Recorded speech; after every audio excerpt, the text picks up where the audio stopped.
Meie oleme siis Sotsiaalkindlustusameti laste heaolu osakonna varajase märkamise talituse spetsialistid.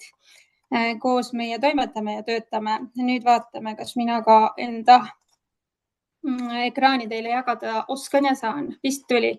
Et ma praegu näitangi sellises ettekande vormis, las need kõrval siin jooksevad teil ka. On näha, Aile? Jaa, aga slaidid ei ole veel nagu suurel ekraanil. Jah, las ta ollagi, sest et ma pean siit varsti väljuma. Ühesõnaga, meie Sotsiaalkindlustusametist tuleme ja millest me täna teile siis jõuame rääkida. Katsume hoida ilusti ajaraamis ka, et me lõpetame selliselt 11.30, nagu meil plaanitud on. Räägime siis hästi põgusalt ülevaade lastekaitsesüsteemist Eestis. Veel kutsun tõesti, Aile juba kirjutas sinna chati ka, et kirjutage chati oma küsimusi ja julgustan, võtke kas või mikker maha ja küsige, sekkuge sellesse tegevusse, et mida rohkem te ise saate kaasa rääkida ja mõelda, seda tõhusam see kogu meie infovahetus siin olla võiks ka. Nii et julgelt kutsume üles teid aktiivselt kaasa rääkima ja mõtlema ka. Katsume hoida siis pilku seal chati peal ka. Ühesõnaga kiire ülevaade lastekaitsesüsteemist, mis meid siis ümbritseb selles küsimuses, mis see lapse heaolu üldse on, kui me sellest räägime ja kes need abivajad ja hädaohus olev laps, kelle hulka käib ka noor, meil siis tegelikult tähendavad. Annan teile ülevaate lasteabist ka, lasteabiteenusest, mis see on, kuidas see teile võiks kasulik olla ja natukene näitan numbreid ka, et mis need laste mured on täna. Ja abivaja lapse märkamine, abistamine, kuidas see protsess üldse välja näeb, mis on need erinevad osad selles teekonnas ja kindlasti teine pool läheb siis peamiselt selliste erinevate juhendmaterjalide tuules. Näitame teile, millised on erinevad mingid sellised, kas kindlasti e-kursustest räägime erinevatest tööriistadest, mis on teile vabalt kättesaadavad. Tutvustame põgusalt siis neid ka, millest teile võiks tolku olla selles teekonnas ja lapse toetamises siis ka. Aga esimese asjana, mis me tahaksime teha, on see, et katsume teid ka kaasata ja et see kogu tänane info saaks kuskile kinnituda, siis äratame üles oma ajusagaratest kõik selle, mis te juba tegelikult abivajava lapse või lapse heaolu kohta ja noore siis heaolu kohta juba teate. Nii et ma jagan teile sellist keskkonda, nagu seda on Slido. Teil on nüüd variante mitu. Üks variant on see, et te avate brauseri, veebibrauseri, teise brauseri, panete sinna, toksite sisse slido.com ja sinna peaks siis avanema selline koht, kuhu te saate sisestada selle sama numbri, mis siin ekraani peal siis on ka. Minu meelest ta läheb sinna äkki kas ilma hashtagita, ma ei ole päris kindel, äkki Aile saab ka proovida. Või siis telefoniga saate QR-koodi skännida ja peaks ta siis viima teid sinna õigesse küsimuse kohta. Vaatan. Jah, just siin on samamoodi siis need QR olemas. Vaatame, kas õnnestub sisse saada. Andke chatis märku, kui tekib mingeid murekohti. Nüüd siin saate teie siis märksõnu kirja panna, et mis teil seostub sellega, kui te mõtlete lapse heaolule ja juba on esimesed tulemas. Siin pidage meeles, et ei saa pikka lauset kirjutada, vaid ongi märksõnad. Ühe sõna kaupa saate sinna sisestada ja minu meelest saate te ka mitu siis sõna sinna panna. Õnnestub mitu sõna ka, aga kui on väga pikk lause, siis minu meelest kuidagi tükeldub selle ära. Aga tundub, et toimib, sisenejaid on järjest rohkem ja sõnu juba tekib. Ja sellest tuleb siis selline sõnapilv ja mida suurem see sõna siis on, seda rohkem kordi on seda siis erinevate inimeste poolt sisestatud. Siit juba tundub, et saame mingeid trende eristada. Mis teil siis seostub heaoluga? No enim on siin see turvalisus, et see on kindlasti üks peamiseid märksõnu, kui me räägime lapse heaolust, et tal peab olema turvaline igas erinevas mõõtmes ja võtmes. On see siis meie füüsiline turvalisus, keskkonna turvalisus, kas meil on turvalised suhted ja nii edasi. Märkamine ja hoolimine, need on meie ühed sellised põhisõnumid alati ka ja siin on nad siin kenasti suurelt välja toodud ka autonoomsus ja usalduslik suhe näiteks ka.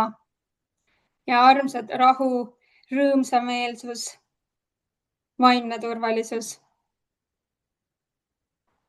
Et see on üks väga ilus pilt tegelikult, mis siia kokku tuleb. Ja kuulamine. No see on üks armas sõna ja mõistmine, mis siin kindlasti on.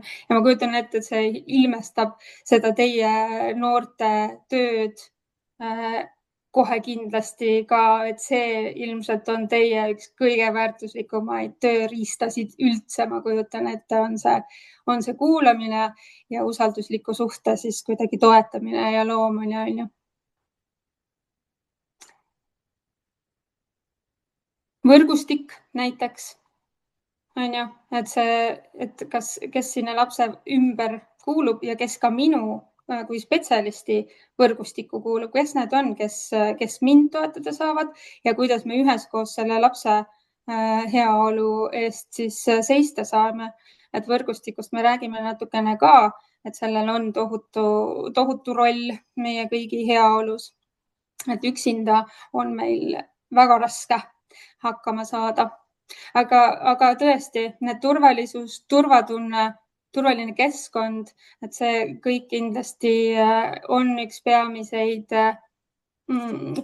siis küsikohti, kui me räägime või teemasid lapse heaolu puhul kindlasti ja see usaldus ka, et meil on turvalised suhted ja mul on kellegagi rääkida.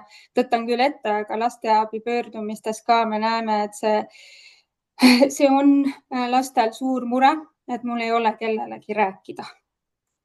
No ja siis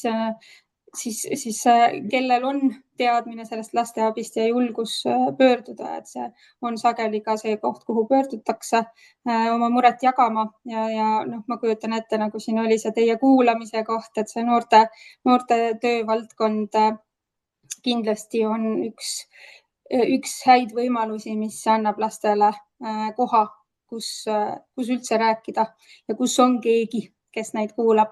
Nii et vaadake, kui uhke pilt meil tuli, et tõesti see lapse heaolu, kui me lapse heaolust räägime, siis me võime kõigest sellest rääkida ja iga erinev aspekt, mis siin välja toodud on, seda lapse heaolu moel või teisel mõjutab ka. Nii et suur aitäh, et te aktiivselt osa võtsite ja äratasime teid ka ülesse koos päikesega. Tartus muide päike paistab särab, ma loodan, et see võib olla üle Eesti äkki nii. Nõndaks, selle ma tõstan nüüd kõrvale. Nii hea oli see, vabandust, et ma tahtsin lihtsalt seda öelda, et nii hea, et siin ka need vaimse tervise vitamiinid, sellised baasasjad tulid läbi, et mis on ikkagi nii olulised noorte puhul ja just see, et kui me töötame laste ja noortega, et me ennast ka oskaks hoida ja oskaks vaadata, et sellised baasasjad nagu uni ja toitumine ja liikumine, suhted, sõbrad, kõik see pool, et lihtsalt tahtsin nagu vahele öelda, et nii vahva teie poolt, et te need asjad ka välja tõite. Ja olen nõus. Ma vaatan, äkki me saame pärast teha sellest sõnapilvest pildi screeni ka, siis ma panen selle siia, kui ma jõuan vestlusesse ka teile. Aga see näitab seda tegelikult see suur sõnapilv ja need erinevad tegelikult märksõnad ja aspektid, mis siia kõike võimalik on panna ja lapse heaolu kirjeldamiseks võimalik kasutada on ja seostub meil sellega. Näitab seda, kui lai see lapse heaolu valdkond on ja seda meie puutumust kõikides erinevates aspektides selle toetamisse ka. Te võite nüüd mõelda, seda ei pea kuskile kirjutama, et kas me tavaliselt spetsialistidega erinevast valdkonnast küsime ikkagi seda ka, et kas te tunnete et te olete osa kuidagi selle lapse, me ütleme täna lastekaitsesüsteemist, aga lapse heaolu siis toetamise sellisest ka struktureeritumast süsteemist meie Eestis on ju, et lastekaitse selles mõttes ei saa toimuda ainult lastekaitsetöötaja töölaua taga, aga et sinna peab olema kaasatud, nagu siin toodi välja ka kogu see võrgustik, mis ühe lapse ja noore ümber kujunenud on ja mida on võimalik siis lapse heaolu toetamiseks tegelikult kõike ära kasutada. No seadus annab meile ka ette, et mis lapse heaolu siis üldse on, kui me sellest räägime, siis see on pikk ja selline väga spetsiifiline, et see on lapse heaolu on siis tema arengut toetav seisund, milles tema füüsilised, tervislikud, psühholoogilised, emotsionaalsed, sotsiaalsed, kognitiivsed, hariduslikud ja majanduslikud vajadused on rahuldatud. See on see selline aetlik lapse heaolu käsitlus siis, aga tegelikult ta hõlmab siis kogu kogu meie maailma, mis meie ümber siis on ja meid mõjutada moel või teisel võib ja samamoodi see meie sisemaailm. Ja iga kontakt loeb, selle ma olen siia olulisuse välja toonud, sest et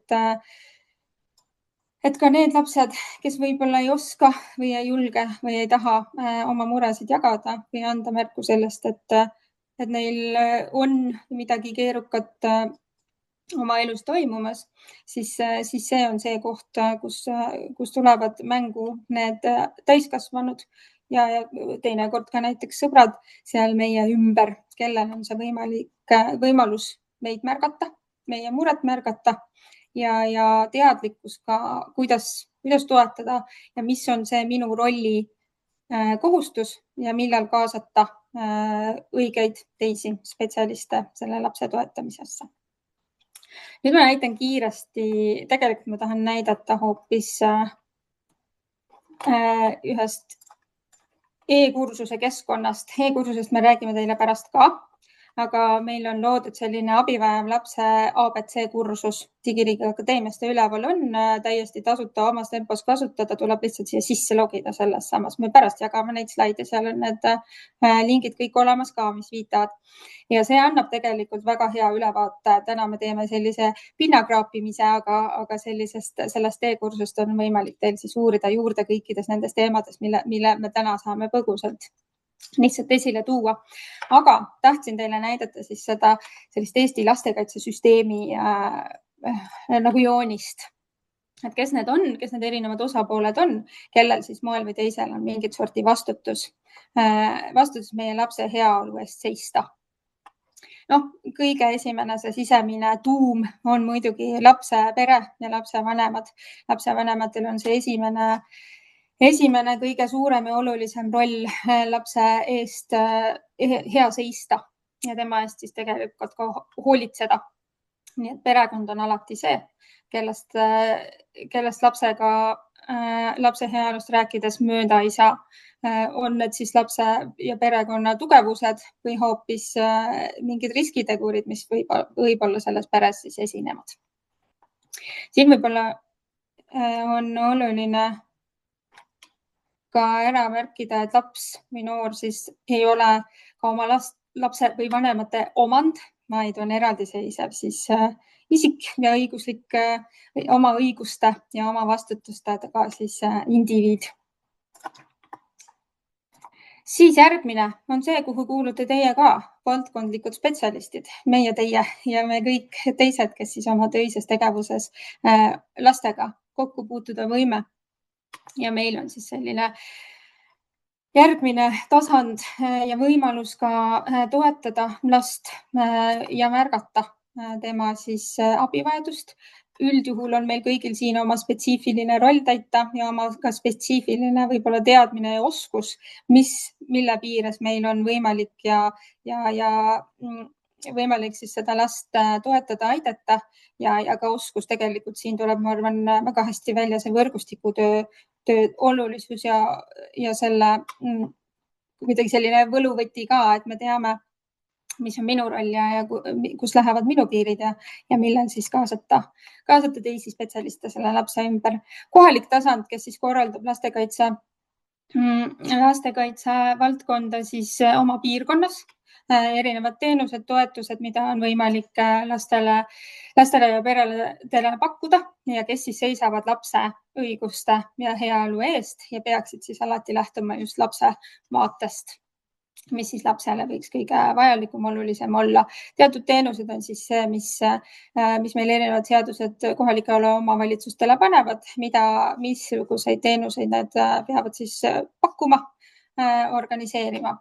Ja on siis ka eraldi riiklik tasand, kes siis ennetusnõukogu näiteks on selline üksus, kes siis annab ka sisendit näiteks valitsusele, seadusloome muutmiseks ja nii edasi, Sotsiaalministeerium, kelle alla kuulub ka Sotsiaalkindlustusamet ehk meie, kes siis korraldab ja loob poliitika suundi, et kuhu me siis, millises suunas me liikumas oleme ja mida me muuta ja näha tahame. Sotsiaalkindlustusamet ehk siis meie oleme selline rakendusüksus, kes siis viib ellu riiklikul tasandil erinevaid sotsiaalvaldkonna teenuseid, sealhulgas ka lastekaitse ja laste heaolu valdkonnas, aga mitte ainult, et kogu see sotsiaalsüsteem ja Sotsiaalkindlustusamet on üks siis kõige suurema eelarvega riiklikke asutusi või ameteid siis üldse, sest et siia alla kuuluvad igasugused erinevad pensionid, mida välja makstakse, vanemahüvitisid ja nii edasi. Ja lastekaitse valdkonnas, laste heaolu valdkonnas siis korraldab samamoodi Sotsiaalkindlustusamet erinevaid teenuseid, mida võib-olla ei ole mõistlik või veel ei ole vajalik ka kohalikul tasandil organiseerida, pakkuda, siis pakub neid teenuseid, toetusi riik ja Sotsiaalkindlustusamet siis laste heaolu valdkonnas. Kohtud siis mõistavad õigust ja kaitsevad siis laste õigusi ka ja lasteombudsman on selline eraldi nii-öelda sõltumatu isik või amet, kes siis laste heaolu eest, laste õiguste eest hea seisab. Sotsiaalkindlustusametist veel nõnda palju laste heaolu osakonnast, et meil on kuus talitust laste heaolu osakonna alla kuulub. On meie varajane märkamine ennetus, kuhu siis kuulume meie ja lasteabi, meie ehk siis mina ja Aile ja lastega töötavate spetsialistide temaatika. Siis meil on asendushooldus, kes organiseerib meil siis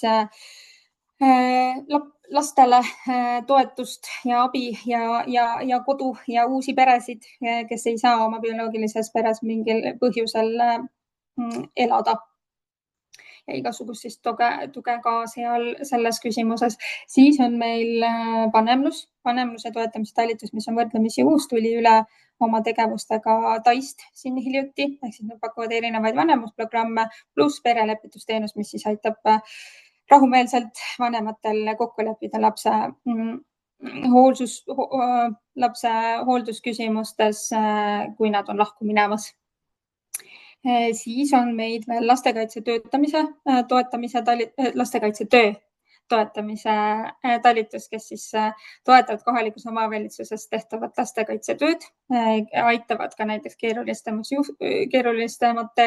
keerulisemate juhtumite lahendamisel ja muul viisil siis toetavad KOV-i lastekaitsetöötajaid. Siis on traumeeritud laste toetamise talitus, kuhu alla kuulub lastemaja, me sellest natukene kiiresti pärast räägime ka.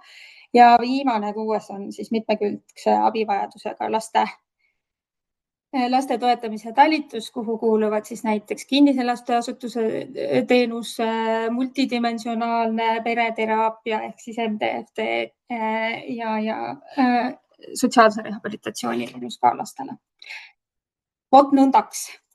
Mõtlen, et äkki sellest võiks piisata lastekaitsesüsteemi osas, võib-olla peamiselt, aga üks asi on see, et meil on midagi seadusega kirjas ja mingid erinevad vastutusalad ja valdkonnad ja kes mille eest vastutab, nii edasi.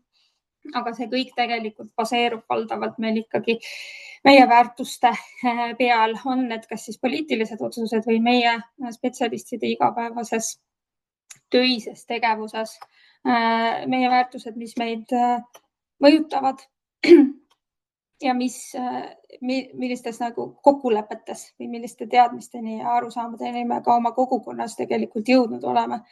ehk siis see hoolimine ja märkamine, mis tuli siin meie sõnapilves ka väga armsasti esile, on need kohad, mis võiksid ja ma kujutan ette noorsootöö vallas ilmselt need on teie läbivad sellised lähtepunktid lastega ja noortega tegutsemises ka.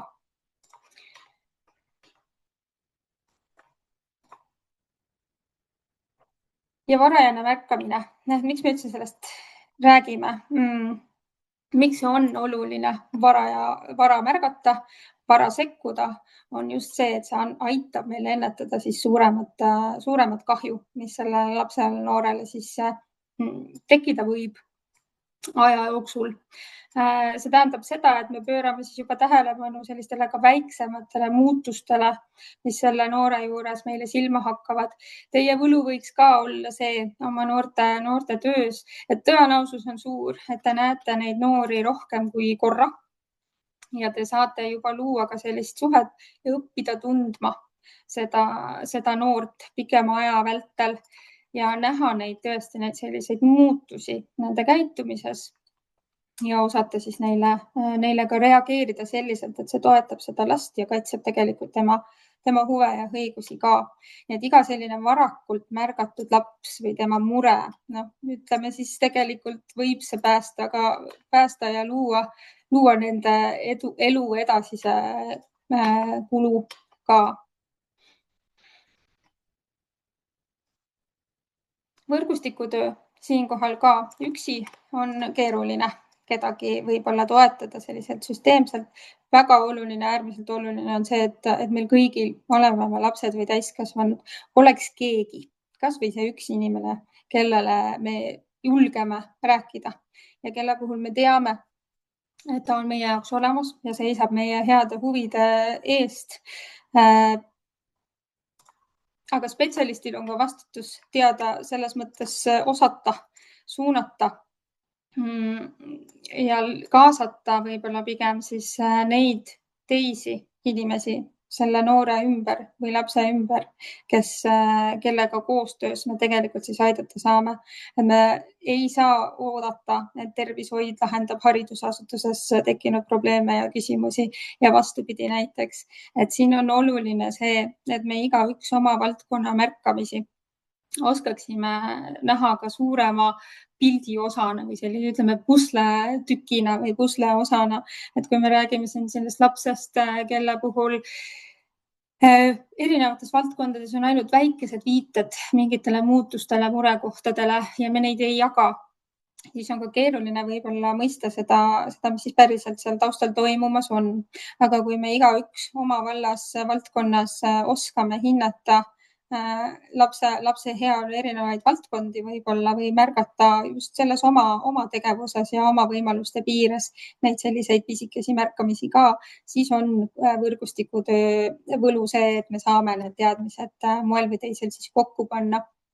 Ja et me saaksime sellise iga erineva nurga alt lõpuks kokku sellise ühise meeskonna sellise tervikpildi lapsega toimuvast ja tema ümber toimuvast siis ka.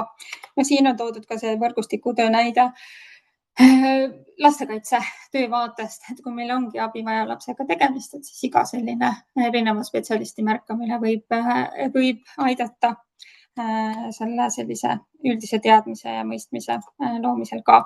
Kui me lapse heaolust räägime, siis tegelikult laste kaitsesüsteem Eestis kasutab sellist lapse heaolu kolmnurka ja lapse heaolu sellist raamistikku, hindamise raamistikku nii-öelda. Me oleme ka oma tegevustes, kui me lastega töötavate spetsialistide jaoks mingeid materjale välja töötame või loome mingit sellist näiteks teavitusvormid, millest me räägime ka abivajavast lapsest teatamise vorm, et siis need kõik tegelikult materjalid samamoodi baseeruvad sellel samal lapse heaolu kolmnurgal ja seda tõesti lastekaitsetöötajad kasutavad meil juba minu teada 10+ aastat Eestis, kui ka nemad teevad lapse heaolu hindamisi näiteks, et siin on need põhilised 3 aspekti, mis siis igaüks oma valdkonnas järjest spetsiifilisemaks lähevad, et avada seda, mis see lapse heaolu siis tähendab, millele mõelda, Konkreetselt siis näiteks vanemlus, pere ja keskkond ja lapse arenguvajadused on need 3 peamist selle kolmnurga külge, mille alla siis igaühe puhul on võimalik siis juba tuua erinevaid teemasid sisse ja mis võib olla ka hea tööriist lapsega või noorega siis töötavale spetsialistile, kes tahab natukene rohkem mingit sellist nagu mõtestamise raamistikku enda jaoks ka. Et see ei ole teile kohustus, aga see võib-olla toetab teie sellist lapse heaolu vaatamise või mõtestamise protsessi ka. Need on tegelikult veebis kättesaadavad ka, meil on need lingid siia juurde pandud, sellega käib koos selline lapse heaolu hindamise käsiraamat, mis on paks ja mahukas materjal ja mida kasutavadki siis lastekaitsetöötajad hindamisi tehes ka. Nii et kellele see pakub natukene rohkem huvi, saab seda uurida ja vaadata siis, mida iga valdkond, mis siin välja toodud või temaatika siis endas kätkeb. See lihtsalt aitab ka võib-olla formuleerida seda, et kui mul on mingi murekoht või mingi tunnetus selle lapse heaolu küsimuses, et midagi justkui on valesti, aga ma ei oska äkki nagu näppu peale panna, et mida see täpselt mõjutab lapse puhul ja mis valdkonnas see temale siis mõju moel või teisel omada või tekitada võib, et siis see aitab kuidagi mõtestada neid erinevaid temaatikaid ja valdkondi siis ka. Nii. Lastekaitseseadus annab meile ette tegelikult täpselt selle, kes on hädaohus olev laps ja kes on abi vajav laps ja mida ma siis tegema pean, kui ma tema otsa sattunud olen. Ütleme siis nii, hädaohus laps on siis laps, kelle elu või tervis on otseses ohus või kes oma käitumisega ohustab siis kellegi teise elu ja tervist. Ehk siis siin ma arvan, on pigem nagu asi selge. Meil kohustus kõikidel absoluutselt sellest teatada on ja tuleb siis pöörduda kiiresti 112 ehk siis hädaabinumbri poole. Siin üldiselt pigem nagu mingit keerukusi ei ole. Ja hädaohus laps kuulub tegelikult nii-öelda siis selle abi vajava lapse hulka. On osa sellest vaatest ja üldjuhul ka, et kui see hädaohus lapse puhul võib nõnda olla, et seal ongi kiiret abi vaja, akuutne mingi mureküsimus, mis lahendatakse ära, siis sageli võib sellest hädaohus lapsest saada hoopis abi vajav laps. Ja abi vajav lapsega on natukene võib-olla keerulisem, et kes ta siis täpselt on. Selle annab meile ka lastekaitseseadus siis ette, et abi vajav laps on laps, kelle puhul siis meil on põhjust arvata, et tema heaolu, mida me siis anname või saame mõtestada selle sama kolmnurga alusel või nende temaatikate põhjal. Ehk siis, et laps, kelle heaolu või tema õigusi võib olla rikutud ja me ei pea olema täiesti veendunud selles, et abi vajav lapsega tegemist on. Meile piisab tegelikult ka sellest, et meil on kahtlus, et see laps abi vajada võib või tema õigusi on siis moel või teisel riivatud. Vägivalla liikidest, mis kindlasti abi vajava lapse puhul olulised on, räägime me natukene täpsemalt pärast ka ja hooletusse jätmisest samamoodi, et mis see siis tähendab ja millised märgid võib-olla on. Ja samamoodi, et see laps, kelle käitumine, kelle enda tegevus võib siis ohustada tema enda heaolu või kellegi teise heaolu, et see samamoodi see laps on siis ise ka abi vajava lapse alla liigituv. Ja kohustus meil kõigil tegelikult sellest abi vajavast lapsest teatada ka on. On see siis otse lastekaitsetöötajatele, kes meil seal omavalitsuses näiteks on, võime otse pöörduda nende poole või siis lasteabi telefoni kaudu numbril 116 111 või siis erinevatel viisidel, näiteks chati kaudu, e-kirja kaudu ja teavitusvormi kaudu ka, mida me saame teile tutvustada. Miks me üldse üha rohkem oleme siin viimase aasta-kahe jooksul sellest abi vajava lapse temaatikast rääkinud ka lastega oma töös kokku puutuvate spetsialistidele, on just see, et eelmise aasta algusest, siis 1. jaanuarist 2025 lisati sellele samale abi vajava lapse seaduse pügalale juurde nii-öelda eriline hoolsuskohustus, mis tähendab seda, et kõik oma töös lastega kokku puutuvad spetsialistid on justkui erilise hoolsuskohustusega isikud, kellel on tõenäoliselt paremad teadmised lapse nii heaolust kui ka näiteks arenguvaldkondadest ja kellel võiksid olla siis paremad oskused märgata juba varakult neid lapse murekohtasid ja neid ära tunda ja teada, kuidas seda last siis võib-olla toetada ja mis on see hetk, millal siis abivajavast lapsest teade tuleks edastada ka lastekaitsetöötajatele, kes siis saavad juba last hindama hakata ja kas seda murekohta välja selgitama ja pakkuda siis vastavalt sellele ka tuge. Ehk siis kõik oma töös lastega kokku puutuvad spetsialistid on erilise hoolsuskohustusega spetsialistid lastekaitseseaduse järgi, mis tähendab siis seda, et teil on kohustus ka näha neid märke, varaseid märke ja sellest siis teavitada ka. Ja kuidas seda teha, see sai juba kiirelt siin ka läbi käidud. Teavitusvormi me lisasime ka sellesama seaduse muudatuse tuules, mille kaudu siis võiks olla veebiteel ka kiire ja lihtne neid teateid edastada. Vaatame, kas meil on mõned küsimused. Ma näen siit tegelikult natukene ka. Saame juba vastata. Aile on vist pannud siia materjali. Jaa, mina olen ise mingeid materjali ja linke pannud, aga võib-olla tõesti, et praegu võtame korraks selle aja, et kui kellelgi on mingi küsimus, võite julgelt võtta mikrofoni lahti, et ei tahaks seda väärtuslikku hetke ka mööda lasta. Just, et võtke väga mikker maha ja jagage mõtteid.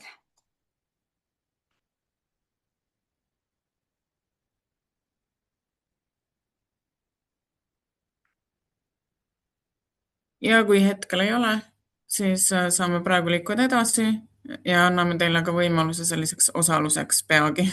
Just, et siin me saame jälle kasutada meie armsat Slido keskkonda ja saate välja nüüd selle jutu tuules, mis ma siin ette sain kanda, mõelda seda, et mis need takistavad tegurid on, mis just teie noorte valdkonnas või tegelikult võite mõelda ka lihtsalt kodanikuna abivajavast lapsest teatamist siis takistavad.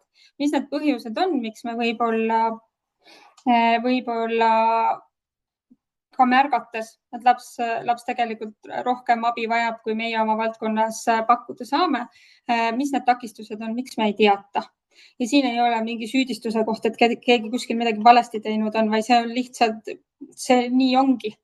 Reaalsus on see, et see on keeruline. See võib olla selline hall ala, et ma täpselt ei tea, mis ma tegema pean või mis iganes need põhjused võivad olla, miks me abivajavast lapsest teateid ei pruugi võib-olla edasi jagada. Eeldus, et keegi juba tegeleb olukorraga. Jah, see ei ole ainult mitte noorte valdkonnas, see on üleüldse ja eriti on need võib-olla sellised keerulised juhtumid pered, kui meil on väiksemad kogukonnad, kui me teame, et need mured on kestnud juba aastaid ja pikalt, siis meil võib olla see eeldus, et niikuinii see juba ju peab olema märgatud ja tegeletud, et see ei pruugi nii olla. Nii et mina ikkagi julgustan, et sellest ei juhtu mitte midagi, kui te ka teatate juba meile perest või annate lastekaitsele info edasi kellestki, kelle kohta juba ka kuskilt mujalt on tulnud mingit sorti indikaatoreid, et seal murekohti on, mida adresseerida. Et siin tuleb võib-olla see võrgustikutöö olulisus ka välja, et meie oma teadmine on võib-olla ainult üks väikene osa sellest, aga mis on väga oluline selles nii-öelda suuremas pusletükis. Et kui seal näiteks haridusvaldkonnas tuleb oma indikaator, tervishoid teab midagi, meie noorsootööst teame miskit, et sellest võib lõpuks kokku tulla üks selline pilt, mille põhjal meil on juba kergem mõista selle lapse ja pere vajadusi või noore ja pere vajadusi. Ebakindlus, jah, see ongi ilmselt osa sellest teavitamise protsessist väga sageli, et võib-olla see, et ma ei ole päris kindel, mis see abivajav lapski tähendab, on ju, mis see minu kohustus ja roll on, kui palju ma peaksin oma valdkonnas juba ise ära tegema, on ju, kes need inimesed on siis, kuhu ma pöörduma pean, on ju, kes mind aidata saavad või kuidas seda üldse teha. Noh, mida rohkem me võib-olla teame sellest küsimusest, ise juurde oleme suutnud otsida, võib-olla läbinud selle e-kursuse, et kui me teame rohkem nii sellest, mis need märgid on, mida märgata, mis see minu roll on, mis on nende teiste inimeste, võrgustiku liikmete, lastekaitsetöötaja roll, ma ei tea, seal tervishoiutöötaja roll. Mida rohkem me seda teame, seda lihtsam meil ilmselt on paigutada ennast ka selle vastutuse nii-öelda kaardile. Võrgustiku puudumine, jah, et tundub, et kas ma ei tea, kes need olla võiksid või suhted ei ole just kõige sujuvamad või toetavamad, on ju.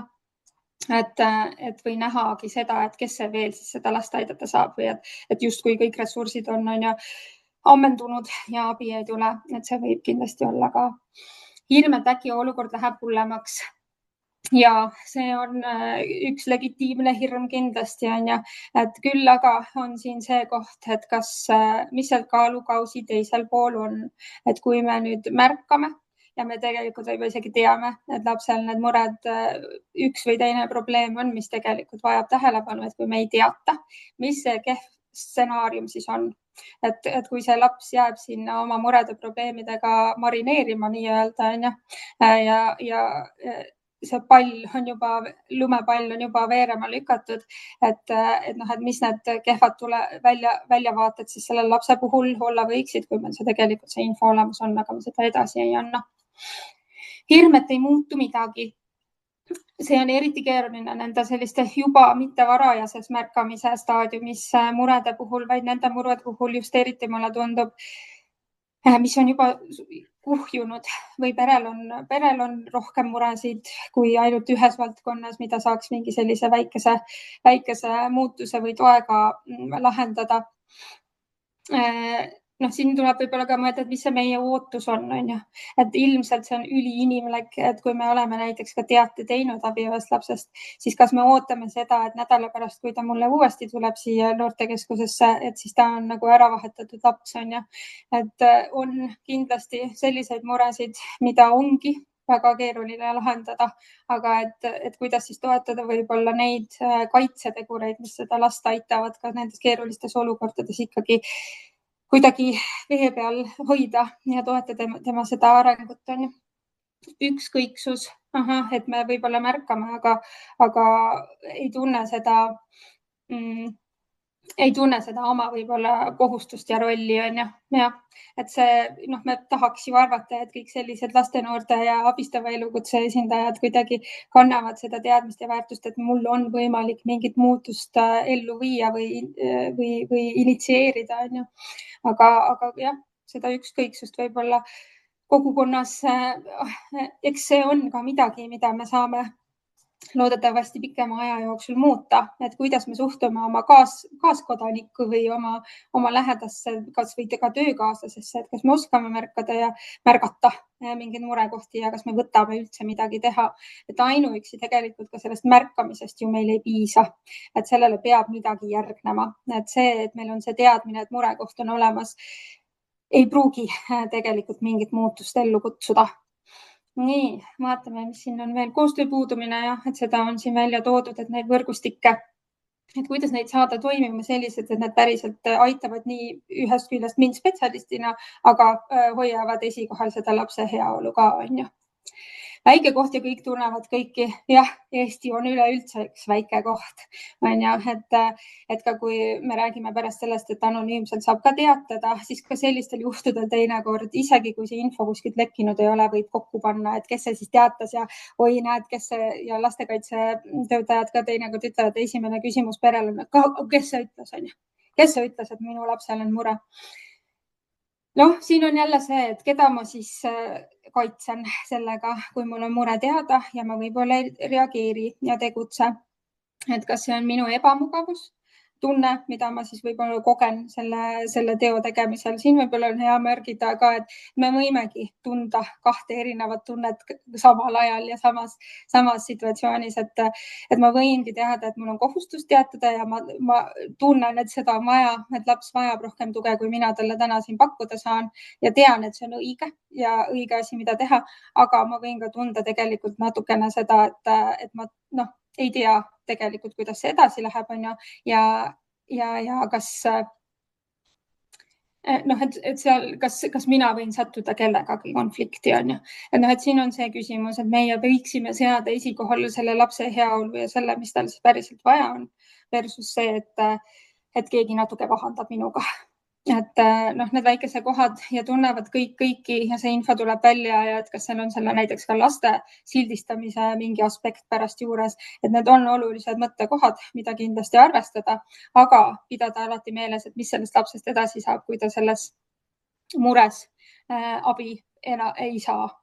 Et need lihtsalt see lapse nii-öelda kulu või see turvalisuse ohustatus siin on kindlasti midagi, mida läbi mõelda ja arvesse võtta, et meil on see koht, kus meie saame täiskasvanuna toetada ja aidata ja märgata ja leida need lahendused, kõige paremad lahendused ka nendes väikestes kogukondades. Väikesed kogukonnad ja kõik tunnevad kõiki, võib olla tegelikult ju ka hoopis ülihea ressurss, mida sellistes olukordades kasutada. Nii et sellel on ka omad head ja vead kindlasti. Teadmatus ja seda natuke võib-olla äkki saame mingites aspektides täna ka toetada, et kust saab tuge ja abi ja selgitust ja infot juurde selle kogu selles maailmas. Vanemarünnak. Et see on, sellest me ei pääse, et see on igasugune selline sekkumine on ju autonoomsesse perekeskkonda või tema sellesse süsteemi sekkumine niikuinii. Aga nagu me ütlesime, siis meil kõigil on tegelikult see vastutus lapse heaolu eest seista ja lapse vanemal kõikides laste õigustes ei ole ka võimalik oma suva järgi otsustada, et kui nad ikkagi ka pere või selle keskkonna tegurid mõjutavad last selliselt, et tema heaolu ja areng saavad pihta ja saavad kuidagi mõjutatud, et siis tuleb mingil hetkel võib-olla võtta see julgus ka kokku, olenemata, et kas see meeldib siis sellele vanemale või mitte, et me oleme märganud ja sellest lapsest ja tema heaolust hoolime. Ja mulle meeldis hästi see, et meil ka chati tulid nagu esimesed sellised arutelu küsimused ja ikkagi see, et kuidas peab tegutsema, et näiteks ka siis, kui juba lapse puhul lastekaitse on informeeritud, juhtum on alustatud, aga on selline tunne, et justkui midagi ei muutu, abivajadus süveneb, et siis tegelikult me oleme ikkagi julgustanud, et ka siis, kui me märkame, et seal abivajadus on veel mingis uues valdkonnas, et ka siis ikkagi teha see teade lasteabi kodulehel, nõustajad viivad selle teate siis turvalise staarprogrammi kaudu ikkagi kohaliku omavalitsuseni ja see on jälle selline üks heas mõttes nagu nügimiskoht juures, et ka kohalikul omavalitsusel, ka lastekaitsel on see, et kuidas nad peavad edasi tegutsema, et üks asi on jah, võib-olla selline, et me teame, aga et kui see info täpselt lastekaitsetöötajani ei jõua, siis võib-olla ikkagi seda ta tegutsema ei pane. Et ja hästi ikkagi see, et meiega vormis väga soovitame, et võid ise märkida, et mina tahan olla selle lapse võrgustikus, et ma olen selle lapse jaoks oluline usaldusisik, ma olen tema asjadega kursis, võib-olla ka mul on mingeid lahendusi, mingeid kokkuleppeid, et mida teha selleks, et lapse jaoks mingi muutus toimuks, et kas siis läbi just selle noortevaldkonna või läbi mingi huvitegevuse, et tegelikult ärme oma rolli ka alahinda. Just, et huviharidus tegelikult on toodud välja suures riskis laste või riskikäitumisega laste puhul ühe kõige olulisema kaitsetegurina, et kui tal on mingi hobikoht, hobitegevus või ta osaleb mingites koolivälistes tegevustes, huvitegevustes, et see toetab neid lapsi väga palju. Nii et super, aitäh, sellest tuli nii palju selliseid arutelukohti ja neid muresid on ja neid keerukusi selles küsimuses on, et siin on näiteks ka see õigusraamistiku küsimus on ja, et näiteks ma kujutan ette, et see võib see olla, et kus need piirid siis lähevad, et kas ta on abivaja või ei ole, et kas ma pean teatama või ei ole, et see on keeruline, kuna just selle tõttu, et seda tuleb vaadata ikkagi nii-öelda case by case või selle konkreetse lapse juhtumi põhiselt, et ühed märgid, mis võivad viidata abivajadusele ühe lapse puhul, on tavaline nii-öelda selle mingi teise lapse puhul, et see on teatav selline keerukus kindlasti seal olemas, aga et neid märke ja viiteid ja seda, et mis see minu roll ja kellegi teise roll on ju, et seda natukene näiteks ka see kursus võiks toetada ja loodetavasti natukene ehk ka meie arutelud täna ja see info. Aga ma nüüd kiirelt liigun edasi, et ma ei näpistaks väga ka Aile aega. Siis mis on oluline veel, mis meil näiteks ka tervishoius ja teistes ja hariduses samamoodi sellistes suuremates valdkondades, kus lastega töötavaid spetsialiste lihtsalt rohkem on ja seda märkamist on palju, on ka välja toodud seda, et kas andmekaitse, et me ei saa ju jagada, neid on delikaatsed isikuandmed, mida ma siis jagan siin lapse ja pere kohta, on ju, et ma ei tohi seda teha. Siis siinkohal on oluline välja tuua, et see andmekaitse ei takista abivajast lapsest teatamist. See nii-öelda lastekaitseseadus on andmekaitseseaduse justkui või ettekirjutuste ülene ja meil tuleb siis lähtuda sellest, et meil kõigil kohustus abivajast lapsest teatada on ja võib ka siis jagada neid delikaatseid isikuandmeid nii-öelda pädevatele asutustele, võib siis neid teavet edastada ja kirjeldusi ja detaile. Pädevad asutused siis ongi kas kohaliku omavalitsuse lastekaitsetöötajad või laste heaolu spetsialistid, kes meil töötavad, politsei, kellele võite jagada ja Sotsiaalkindlustusameti lasteabi ehk siis meie lasteabi, kuhu võite pöörduda ja neid andmeid jagada, mis on täiesti okei andmekaitse vaatest ka. Nii et see ei ole takistus ja keegi seda väidab, siis olge teie teadlikud, ei takista siis meid teatamast ka. Midagi oli veel, mis ma takistustest tahtsin teile rääkida, äkki tuleb meelde. Nii. Vaatame ja lasteabist teile ka kiiresti, kuna see on minu ja Aile nii-öelda sõsarteenus ja meie seda räägime ja tutvustame, siis see võiks ka teile spetsialistina tegelikult olla üks väga hea toetav materjal. Teine asi, rääkida ka lastele, et kuna ka teie ei pea pärast öötööd tegema või nädalavahetustel, kuidas iganes, ma ei tea, kuidas teie need graafikud toimivad, aga et ka teie teaksite ennast kaitsta ja oma rolli hoida ja kui teil on kahtlus, et laps võib-olla vajab tuge, abi, kuulamist, nõu ka sellel ajal, kui mina talle kättesaadav ei ole, siis lasteabi võiks olla see, keda te saate vajadusel neile tutvustada. Ehk siis lasteabiteenus on selline ööpäevaringne nõustamisteenus igasuguste laste küsimuste korral. On see siis lapse enda murekoht või küsimus, mida ta jagada tahab või kes iganes lapsega kokku puutuda võib laste osas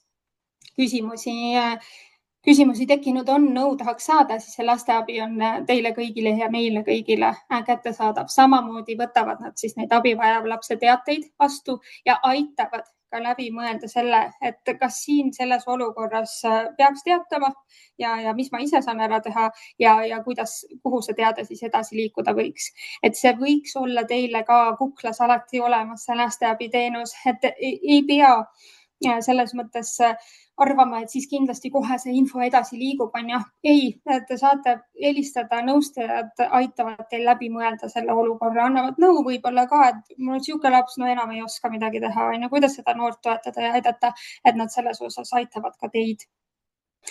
Ehk siis telefoninumber 116111, nõustajaid on meil seal 9 inimest, päevasel ajal 2 tööl, öösiti on 1 inimene.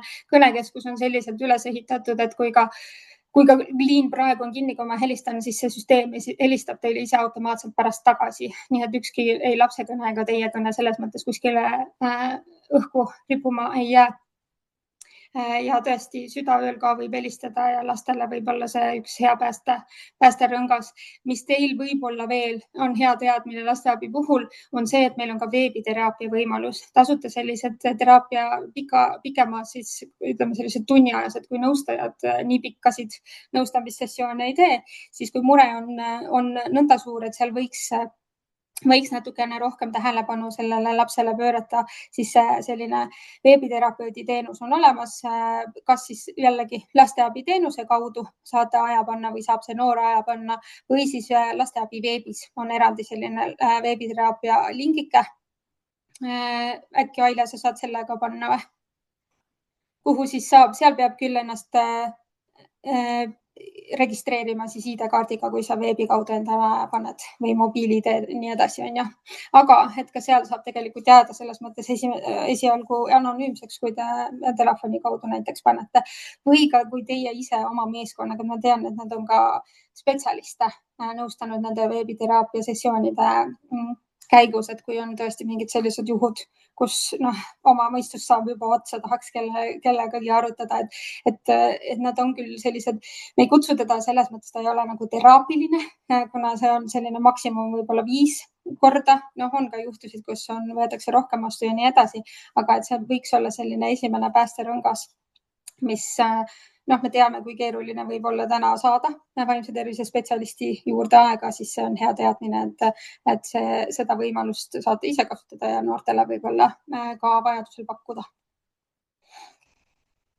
Ja lasteabi jah, siin selles mõttes on oluline, mis meil tuli näiteks tervishoiutöötajate ja just kiirabitöötajatega suheldes välja, et nemad näiteks ka ei teadnud seda, et lasteabi on ööpäevaringselt ja katab ka lastekaitsetöötajate töövälisel ajal ehk siis õhtused ajad, öised ajad ja nädalavahetused ning pühad. Kui kohalik omavalitsus ei tööta, siis lasteabil on õigus kiiretes küsimustes lastekaitsetöö roll nii-öelda üle võtta ja näiteks kui on ka mingid sellised kiired eraldamised, ehk laps peab kohe olema kuskile paigutatud, siis katab lasteabi sellistes küsimustes ka siis töövälisel ajal lastekaitsetöötajate, KOV-i lastekaitsetöötajate rolli, et see olenemata siis kellaajast ükski laps ei tohiks tegelikult jääda abita, kui kiiret tuge abi vaja on.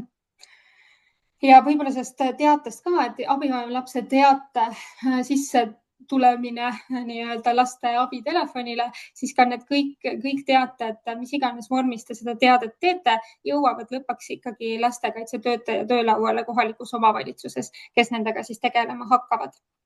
Pärast teate saamist, abivajaja lapse teate saamist on siis kohalikul omavalitsusel kohustus 10 päeva jooksul teha otsus, et kas nad alustavad juhtumimenetlust, mis eeldab seda, et lapsel on murekohti rohkem kui võib-olla ühes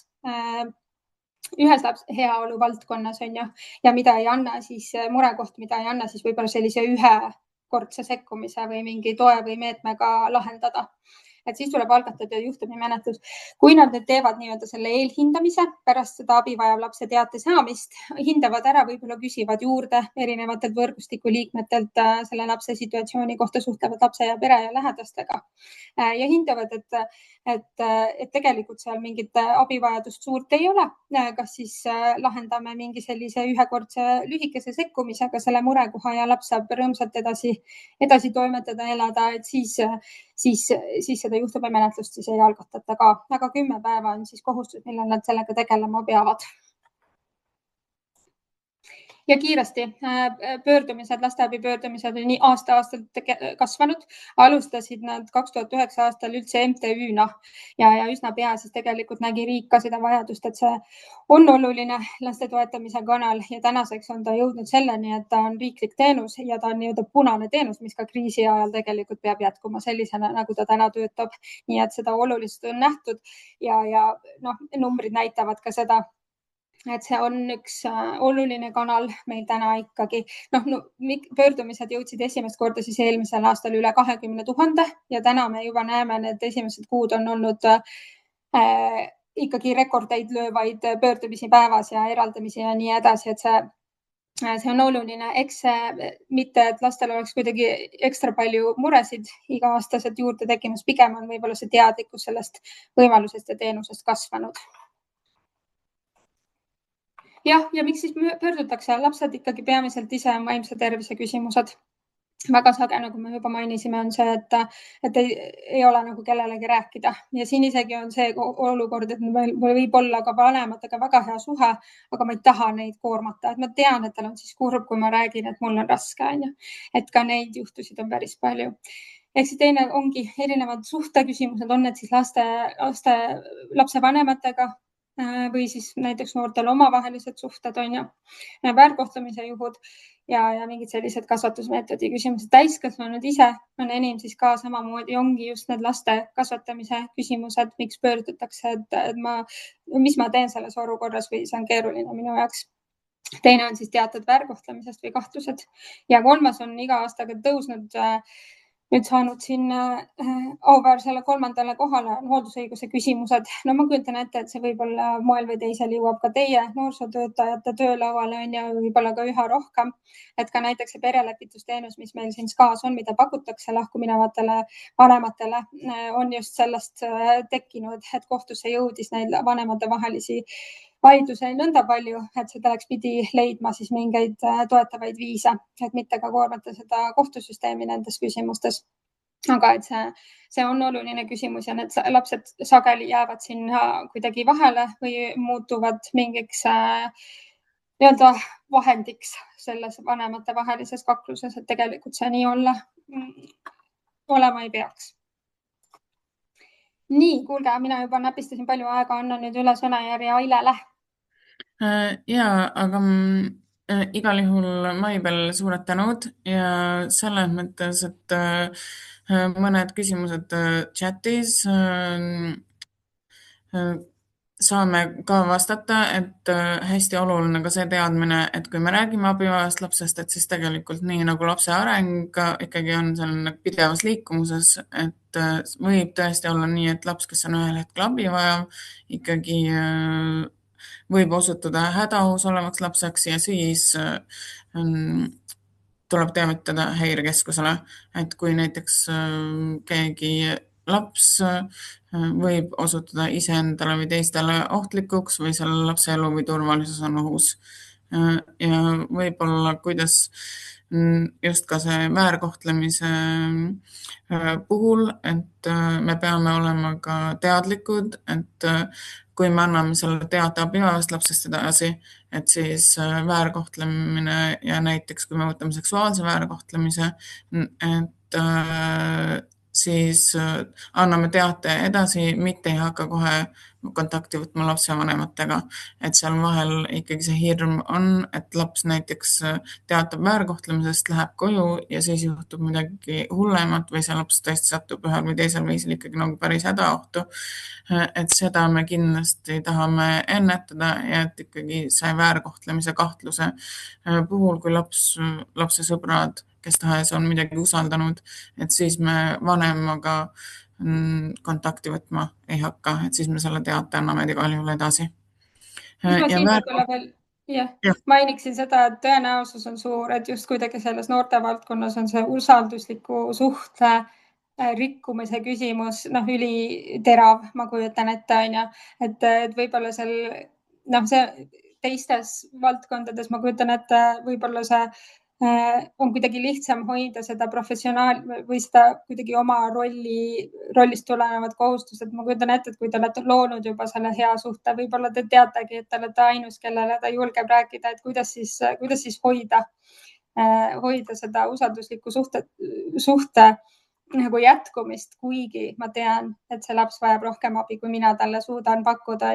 Et siin on selliseid dilemma kohti, kus võib-olla aitab olenevalt sellest case by case, kuidas selle siis läheneda. Lihtsalt võib-olla teadlikult ka juba üleüldse, et kuidas ma suudan hoida selle oma isikliku saladuse hoidmise või selle suhte hoidmise versus siis selle sellise professionaalse vastutuse rolli kuidagi samaaegselt ja kuidagi see, et see see selline mingite saladuste hoidmine või lubaduste jagamine rollide või olukordades, kus me seda tegelikult teha ei saa, et see juba kuidagi taustal endale teadmisena hoida, et anda ka see indikatsioon, et kui minu käed tõesti, siin on toodud üks näide ka, jäävad lühikeseks ja ma pean tegelikult kedagi kaasama, et üldse selle lapse elus midagi muutuda saaks. noh, et siis kuidas seda öelda selliselt, et toetada jätkuvalt seda suhet ja seda, et ma hoolin tegelikult sinust ja ma näen, et kui me sulle lahendusi ei leia, et siis sellel on sinu enda jaoks kuidagi rasked tagajärjed on ju, või tulemused. ja noh, olla kuidagi aus ka selles osas, et see ei ole, et mina ei saa sind selles olukorras võib-olla üksinda aidata, et kes need on, keda me kaasata saame. aga et noh, et see on kindlasti üks selline keerukus just eriti terav selles noorte valdkonnas, et kuidas laveerida selle kahe võib-olla kohustuse ja rolli vahel. nii, okei, aitäh. Ja just, et kui me väärkohtlemisest räägime, me tegelikult ikkagi koolitades keskendume väärkohtlemise erinevatele liikidele, et mitte sellepärast, et nad alati päriselus oleks nii eraldiseisvad, et tihti esinevad mitu liiki koos ja samaaegselt, et näiteks füüsilise väärkohtlemise kõrval ka emotsionaalne väärkohtlemine, seksuaalse väärkohtlemise puhul emotsionaalne väärkohtlemine on igal juhul selle juures olemas, aga just see, et meil oleks suurem teadlikkus ka nendest märkidest, et võib-olla füüsilise väärkohtlemise puhul mingid jäljed kehal on kergemini märgatavad kui mingid märgid just lapse tundeelus ja käitumises, siis kui teda on kas jäetud üksinda või emotsionaalselt üksi või mingitest teenustest ilma, et seal pigem tulevad juba see, et lapse arengus mingid mahajäämused, lapse tõesti käitumises mingid muutused, laps tõmbub rohkem endasse või vastupidi, mõni laps just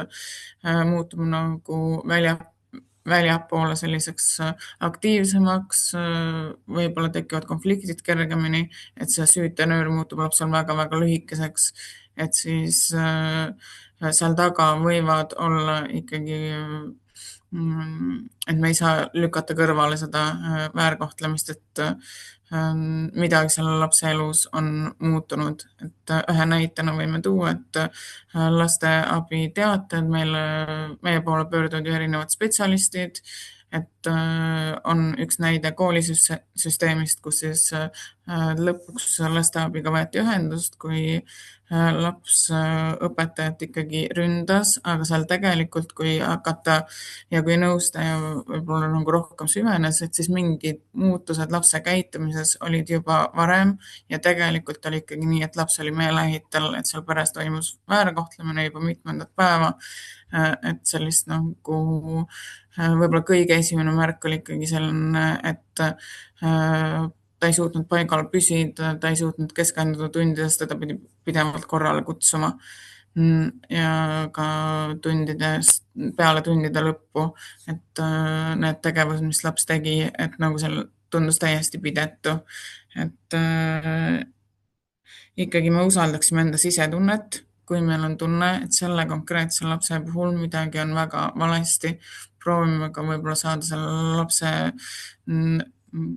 ikkagi enda juurde, temaga vestelda, kui ta ise otse ei räägi, võib-olla mingid küsimused on, mis aitavad teil selle lapseni jõuda ja ka ikkagi see, et sa võid mind usaldada, me koos leiame lahenduse, aga vältida seda, et me kinnitame, et kõik jääb ainult meie vahele. Et ikkagi see, kui laps midagi väljendab, me saame võtta, et ta tegelikult nagu küsib abi, ta palub abi täiskasvanult, temal endal ei ole neid oskusi, et enda elu korraldada ja meie täiskasvanuna saame siin tulla talle appi. Aga just, et see mõju lapse arengule, et ikkagi väärkohtlemine võib jätta väga sügava jälje ja mõjutada siis tema arengut, tema vaimset tervist, tema õppeedukust koolis, tema immuunsussüsteemi, et ta võib olla ka väga tihti viirushaigustes näiteks, tema sellist baasusaldust täiskasvanute suhtes, et justkui maailm jätab talle selle mulje, et ta peab kõigega alati ise hakkama saama ja tegelikult see laps nagu muutub järjest rohkem ikkagi nii, et sellist lootust on vähem. Ja eks ühes chatis, ühes küsimuses oli ka see, et kui juba sellist abitust on nagu perekonnas või on mingid uskumused, mis siis on liikunud lapsele edasi, et kahtlemata ühel või teisel viisil meil spetsialistina võib ka tulla sellist nagu lootusetust, et kuidas ma siis aitan, kui noore jaoks mingid mustrid on juba põlvest põlve kestnud. Aga meie ikkagi pöörame selle ümber ja ütleme, et mida varem lapse ja noore puhul märkame, mida varem me sekkume, anname oskuseid juurde ja teeme seda sellise nagu suurema lapse heaolusüsteemi abiga, et siis seal on ikkagi võimalus mingiks muutuseks. Ja isegi siis, kui see abivajadus ilmneb ja laps juba on seal noorukeas, et ka siis ikkagi oleme lootusrikkad, et mingi muutus on võimalik. Korraks siin on üks küsimus ka, et mida siis teha, kui kõik organisatsioonid, võrgustiku liikmed justkui on kaasatud, on ju, ja lapse abivajadus, ma näen, et see süveneb, midagi ei muutu. Eks siin on ikkagi see võrgustiku koht, et kas meil on võimalik mingid ümberhindamised teha, et kas see olukord on vahepeal muutunud, on ju, et kaasata ikkagi kuidagi aktiivsemalt, pöörduda ise võib-olla uuesti ikkagi lastekaitsetöötaja poole, et mina näen oma tegevustes, see laps on siin, tema olukord on selline, on ju, et meil on vaja ikkagi leida mingid et kas meil on võimalik siis kuidagi jaotada või kas meil on väga selge inimene, kes on kuidagi juhib seda lapse toetamise protsessi, et kas meil on teada iga rolli või iga võrgustiku liikme konkreetsed tegevused ja kohustused, mis meil täna on võimalik kokku leppida, et mida me saame proovida, et mingid olukorrad ongi keerulised ja ma kujutan ette, et siin võib-olla lihtsalt siis peaks vaatama, et kas seda võrgustikutööd annab nagu tõhustada. Ja tõesti, et ikkagi need erinevad väärkohtlemise liigid, et hooletusse jätmine ei ole pelgalt ainult see, et üksi jäetud väike laps, et siin ongi nii, nagu ma enne ütlesin, et laps on võib-olla ilma jäänud mingitest teenustest, mis on talle väga olulised, et kas see on siis hariduses, kas see on tervishoius, võib-olla mingi medikamentoosne ravi, millest vanemad erinevatel põhjustel on keeldunud, et me peame olema nagu tähelepanelikud just mitme asja suhtes, et see kõik võib lapsele mõjuda nii, et ta tegelikult tunneb ennast järjest rohkem üksi ja ta jääb nagu kõrvale. Ja emotsionaalse väärkohtlemise puhul, et ka selline nimedega nimetamine, pidev alandamine, ka enda võimu suurendamine ühel või teisel viisil kuidagi lapse arvelt, et need on sellised ohukohad ja väga tihti, kui me ei näe last võib-olla nagu koos lapsevanemaga, et lapsed ja noortekeskuses näiteks valdavalt on ikkagi üksi, aga kui meil on mingid hetked ja meil õnnestub näha, et see suhe kuidagi ei ole toimiv või vanem laskub seal noorega täiesti samale tasemele ja need konfliktid ikkagi ühel või teisel viisil meie ees on, et siis tegelikult juba see võib olla ikkagi märk, et seal ei ole nagu emotsionaalselt turvaline keskkond. Ja seksuaalse väärkohtlemise puhul tõesti, et see ei ole ainult suguühe, vaid see on ka puudutused, seksuaalse sisuga sõnumid, ka see, et me meelitame välja mingit infot, näiteks oma kehapaljastusi, et kui me oleme teinud koostööd enda kolleegidega Lastemajast, Lastemaja on siis teenus seksuaalselt väärkoheldud või ise seksuaalselt väärkohtlevate lastel, ja Sotsiaalkindlustusametis Lastemaja teenus ikkagi olemas on ja ka lasteabi teated seksuaalse väärkohtlemise sisuga liiguvad kõigepealt Lastemaja teenusele ja siis me kaasame politsei ja lastekaitse. Et seal kui me käime ka laste noortega rääkimas, et siis ikkagi nii, et nad ise ka oskaksid mingeid ohumärke märgata, et nooremate laste puhul ka see, et mingites mängude keskkonnas võib olla keegi, kes neilt ikkagi ka sellise virtuaalkeskkonna kaudu soovib kõigepealt läheneda ja mingit sisu siis saada, et kuni selleni, et paljastavate piltideni välja. Et me ikkagi ise oleksime teadlikud, et see on see, mis meie noorte puhul toimub ja neil endal ei pruugi tulla seda piiri ikkagi ette, et ma seda ei saada. Et mida noor otsib ikkagi ühel või teisel viisil võib-olla selle lähedus, aga tal ei ole veel neid nii-öelda ohutundleid, et mis viisil on see okei ja mis viisil ei ole, et need täiskasvanud võivad olla selles nagu olukorras, kus nad kasutavad tegelikult lihtsalt seda noort ära. Ja võib olla tüdrukute puhul see, et saada veel rohkem materjali, poiste puhul see, et hiljem siis pressida raha välja. Et natukene ka on tulnud erinevad juhtumid siis lastemajas välja, et nende seksuaalsete erootiliste piltidega. Aga Maibel, ma usun, et liigume sellelt slaidilt edasi, et kui me räägime vägivallast, väärkohtlemisest, siis me ei saa jätta puudutamata ka lähisuhtevägivalda, mis on ühelt poolt veel peresisesem, veel varjatum, et ei pea need olema ka praeguses kooselus olevad partnerid, et see võib toimuda ka näiteks ekspartnerite vahel. Isegi see, kui laps ei ole seal nähtav, ta tajub kogu seda hirmu, ta tajub seda manipulatsiooni, ta tajub neid ähvardusi, ka pealtkuulmine on see, et laps on sinna ühel või teisel viisil kaasatud ja lapsevanemad ikkagi võivad teda nagu sellise manipuleerimisvahendina või siis see, kes nii-öelda võimu hierarhias on kõrgemal positsioonil, et võib ikkagi kuidagi kasutada siis last selleks, et enda ähvardusi, hirmutamist, seda kõike ellu viia. Et lihtsalt meie peame teadma, lähisuhtevägivald on olemas, see pole kuskile kadunud. Kui lapsed meile usaldavad seda infot, et siis samamoodi reageerime. Ja Maibel seda mitmel korral rõhutas, igasugune muutus lapse osas, et kui meil on võimalus ikkagi see, et me oleme lapsega korduvalt kokku puutunud, eriti veel, kui laps on meile midagi usaldanud, kui lapsega meil on selline usaldus loodud ja me näeme, et tema enda kohta on muutunud kas vaiksemaks või vastupidi kuidagi impulsiivsemaks,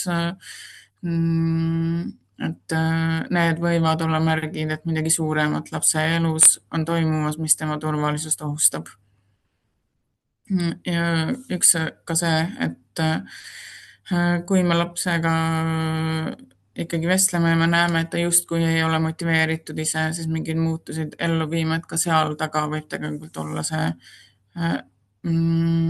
et see motivatsioonilangus ei tule tegelikult nagu tühja koha pealt, et mingi muutus, tema energiatase on näiteks läinud väga alla. Et oleme lihtsalt erinevate muutuste suhtes tähelepanelikud. See on meie sõnum. Ja Maibel, nüüd võid liikuda edasi, et just see, mida me ütleme lapsele, kui ta meile mingit tundlikku infot avaldab, et igal juhul me saame olla väga tänulikud, me saame öelda, et sa oled väga vapper, et sa mulle seda rääkisid, ma olen väga tänulik, et sa mind usaldasid. Saame väljendada, et ma olen uhke sinu üle, et sa tõid välja selle teema, et kui on ka ikkagi väga delikaatsed teemad, noored ka enda identiteedist, enda soo seksuaalse kohta võivad meile avaldada ikkagi väga tundlikku infot, et tegelikult meie saame siis seda nagu uhkusega vastu võtta ja noort tunnustada. Kindlasti ja mida nooremad lapsed, seda rohkem tuleb kinnitada, et see ei ole sinu süü, kui midagi on juhtunud ja et me teeme ikkagi endast kõik, et sind aidata ja sinna juurde siis see, et ma ei saa jätta mingit infot endale. Et me peame sellest teatama just selleks, et sina saaksid abi.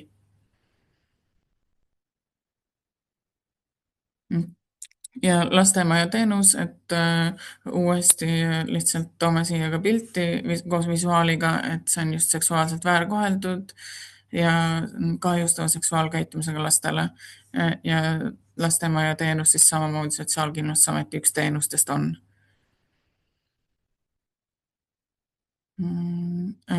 Ja kui me rääkisime abivaja lapse teatamise kohta ja panin ka chati lasteabi kodulehe lingi, et siis teatamisvorm lasteabi spetsialistile teate abivajast lapsest, et igaks juhuks anname ette ka info, et meil koduleht on muutumises ja seal igal juhul see teate abivajast lapsest, see lasteabi kodulehele jääb, aga et lihtsalt julgustame teid siis olema kannatlikud.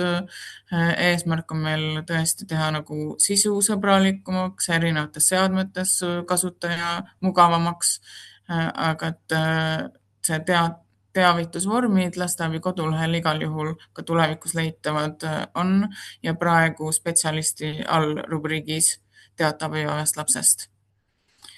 Ja oleme loonud siis eelmise aasta alguseks, kui lastekaitseseaduse muudatus jõustus, erinevad vormid, et eelkõige me räägime ikkagi muu spetsialisti vorm, kus on 2 kohustuslikku välja, lapse nimi ja olukorra kirjeldus. Me saame seal nii, et selle olukorra kohta proovime mitte panna hinnanguid, paneme faktid, mida me kuulsime, mida laps ise usaldas, mida keegi rääkis, et alati on võimalus ka pärast anda infot juurde, et oleme pannud ka teataja blokis selle võimaluse, et saan ise jääda anonüümseks, siis need muud väljad kaovad ära. Olen nõus andma täiendavat infot, siis kas lastekaitsetöötajale või politseile, et ka seda poolt väga soovitame, et võib-olla mitte siia vormi panna kirja kõike detailini, vaid just see, et ma ise ka pärast minuga võib võtta ühendust ja lisan siis enda kontakti, kas meili või telefoni ja just ka see, et soov osaleda võrgustiku töös, tingimata lastekaitse võib-olla päris juhtumi alguses, kui on see hindamisprotsess käsil, et võib-olla nad siis veel ei kaasa, aga see ei tähenda, et just sellise sekkumisfaasis teie roll ei oleks nii oluline, et võib-olla just siis teid kaasatakse ja ka selle tegevuskava elluviimisel. Et kui lapse osas on algatatud juhtum ja juhtumiplaan, et siis tegevuskavas on ikkagi need erinevate spetsialistide rollid ja koostöö, see saab väga olulise tähenduse.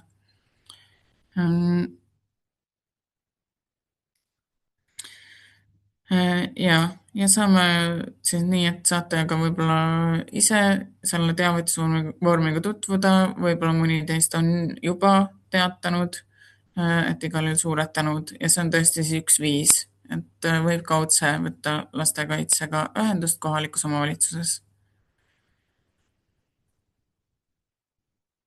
Ja kui me rääkisime ikkagi abivaja lapse märkamise kursusest ja panin ka selle lingi, siis Digiriigi Akadeemias on meil Sotsiaalkindlustusameti poolt loodud kursuseid päris mitmeid, et oleme ise teinud väga palju koostööd ohvriabi osakonnaga ja ma usun, et laste ja noortega töötavatele spetsialistidele on veel nii mõnigi kursus, mis on ikkagi kasulik ja huvipakkuv, et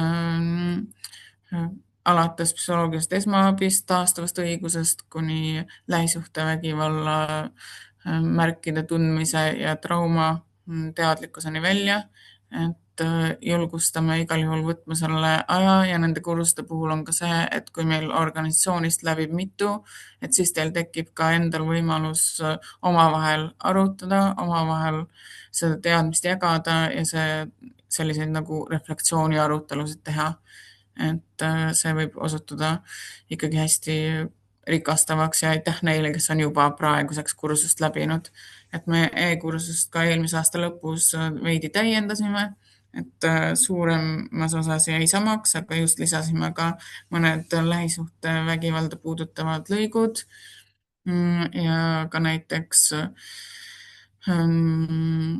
sensuaalipusüsteemi kohta, et ja siis nimekiri tegevustest, mida organisatsioon saab ise siis abivajaduse märkamisel ära teha, et alates taustakontrollist, usaldusisikute määramisest, et oleme veidi täiendanud, et kes on läbinud eelmise aasta alguses, siis võib julgelt visata pilgu peale ka nüüd. Ja kuni siis selleni, et testini välja ja ikkagi tunnistust oma teadmisi uuendada. Ja muidugi pakume ka erinevaid täiendkoolitusi, et praegu just lisaks selle abivaja lapse märkamisele ka ikkagi vaimse tervise valdkonnas turvaplaani kasutamine, et hetkel meil koolitusi väljas ei ole, aga nende korraldamisega tegeleme, et kui meil on suurem info, siis saame ka noorte valdkonnaga jagada. Ja partnerite poolt ka, et e-kursused näiteks huvihariduse ja spordiga oleme koostööd teinud, et siis EATSE kodulehel on selline väärkohtlemise ennetamine, et kellel konkreetselt on spordiga suurem kokkupuude ja peaasjad, kes on just vaimse tervise poole pealt ikkagi sellised väga suured ja usaldusväärsete materjalide tootjad, et sealt ka seda sotsiaalemotsionaalsete pädevuste arendamise poolt, et ka seda väga soovitame. Ja meie oma e-kursus, et seal isegi kui te hakkate läbima sellised baasteemad, lapse õigused, kuidas märgata, erinevad väärkohtlemise liigid, kuidas toetada, kuidas lapsega vestelda, kuidas teatada, et isegi võib öelda, et nüüd, kui te olete meistriklassi läbinud, siis teil jääb üle ainult oma teadmised üle kinnistada ja julgustame teid, kes ei ole veel e-kursust läbinud, ette võtma, et teil on juba algus tehtud. Ja just, et ka selle teadlikkuse tõstmise poole pealt, et oleme proovinud käia ka ise üritustel koha peal, lisaks siis koolituste korraldamisele, et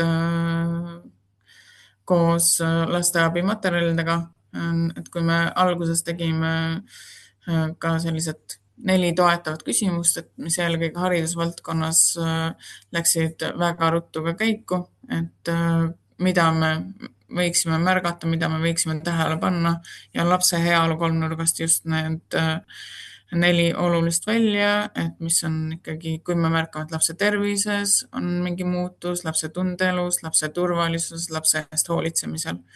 Et väga sageli spetsialistid ise ütlevad, et nad tahavad märgata, nad oskavad märgata, aga mida märgata, et see tagasiside meile on tulnud ja meie oleme selle põhjal proovinud siis selliseid nagu baasjuhendeid luua.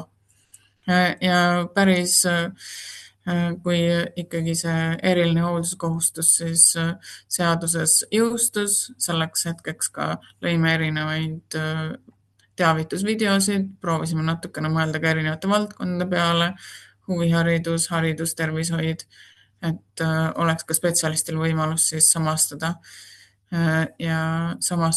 ja ikkagi spetsialist saaks selle kinnituse, et minul on tõesti need professionaalsed oskused ja võimalused ikkagi abivajat last märgata ja temast teatada.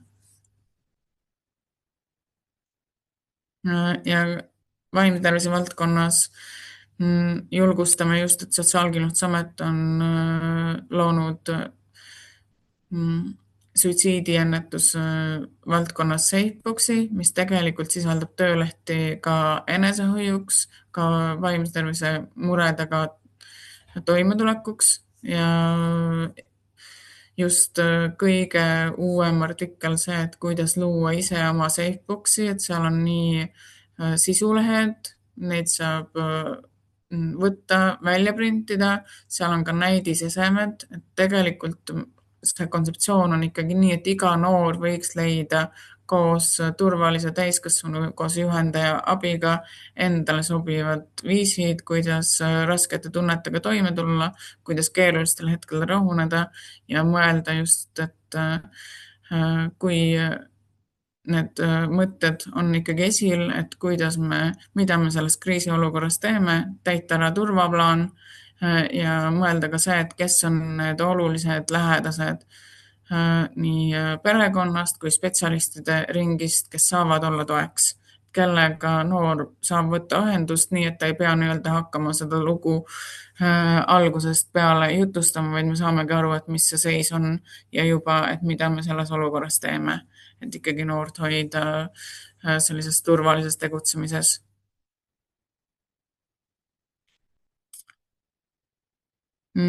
Ja, et Maibel suured tänud, Maibel neid artikleid ka lisas, et Safeboxi kohta nii ikkagi konkreetsem juhis kui natukene sellest kontseptsioonist. Ja just noore puhul ma rääkisin, et on hästi oluline see turvavõrgustik ja ikkagi see, et me selle võtame koos noorega, täidame ka ära turvaplaani. Et me ei jäta teda peale seda vestlust ilma selliste abivahenditeta, et ta väga-väga neid vajab. Ja vajab ka seda, et meie ise jääme tema jaoks alles ja oleme olemas.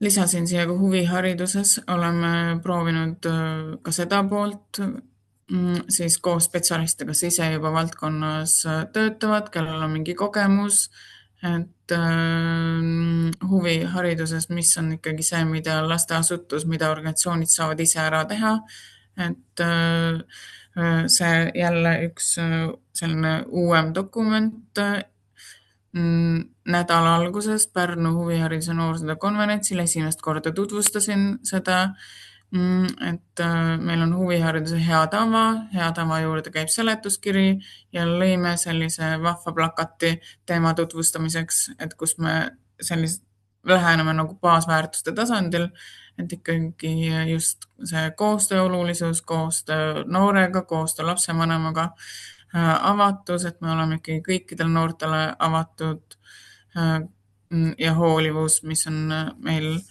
hooli ja märka, on just selline väga tugev nagu lasteabi sõnum. Ja just, et me rohkem mõtleksime, et mis on sellised kokkulepitud käitumisjuhised, käitumistavad, võib-olla ka suhtlemisel sotsiaalmeedias ja suuremate ürituste eel, ka võib-olla laagrite eel, et mõtleksime rohkem läbi ja vanemlusaasta raames huvihariduse teemakuu on tulemas nüüd juunis, et siis ka kindlasti rohkem meist näete ja kuulete. Ja mõned slaidid, et mitte see, et tahaks seda teemat nüüd nagu üleliia tõsiseks ajada, aga kui me räägime märkamist, et siis meil oleksid oskused märgata ikkagi ka sellist nagu äärmuslikke vaateid, radikaliseerumine iseenesest on ikkagi protsess, siin need noored, kes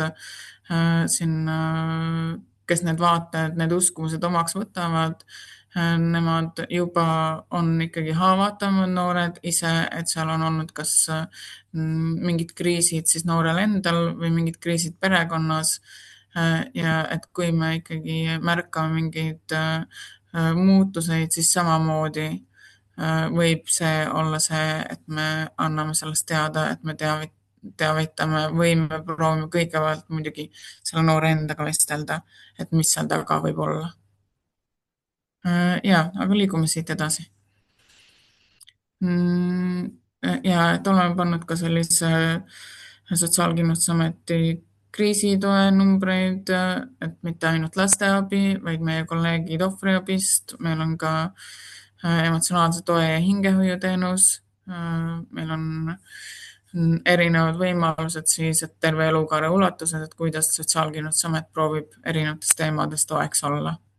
Ja omavahel samamoodi koostööd teeme ja infot vahetame.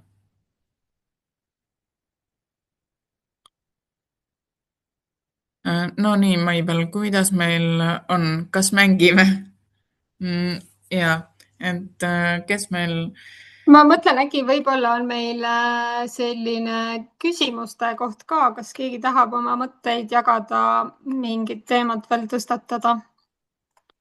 Ja, et me võime vaikselt teha niimoodi, et saate mikrofoni avada, saate küsida küsimusi ja Maibel, et sina saad siis ette valmistada selle mängu.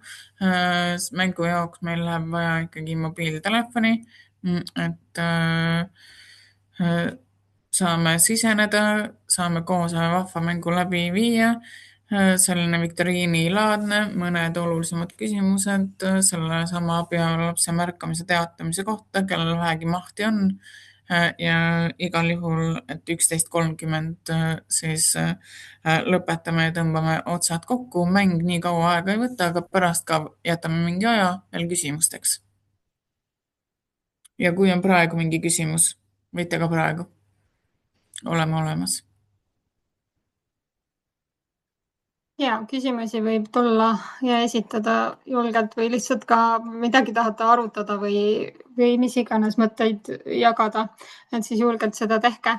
Aga see mäng ei ole üldse keeruline, nii et see on selline lihtsalt pigem üks lõbus käik veel läbi põhiteemasid, aga siin on nüüd uus lehekülg, et samamoodi võiksite te saada sinna juurde kas siis selle QR-koodi kaudu või kui te logite ennast siia.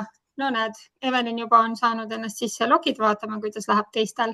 Või siis lähetegi selle joinmyquiz.com lehekülje kaudu omal siis arvutis brauserilt ja sisestate siis selle liitumiskoodi, siis ta peaks laskma teid mängima ka.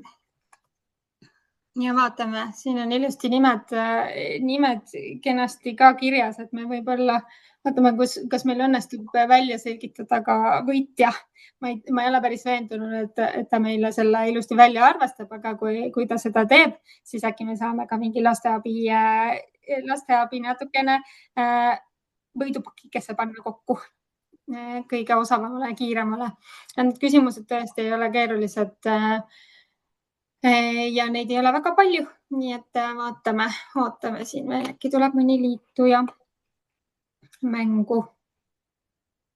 Nii, kiire mõttekoht, võtame selle siia vahele. Isiklik kogemus, kuidas peaksin suhtuma olukorda, kus kool on lapsele pigem ohtlik kui ohutu koht ja abi otsides leitakse probleem vanemas, mitte selles, et koolis kasutatakse lapse peal vaimset ja füüsilist vägivalda.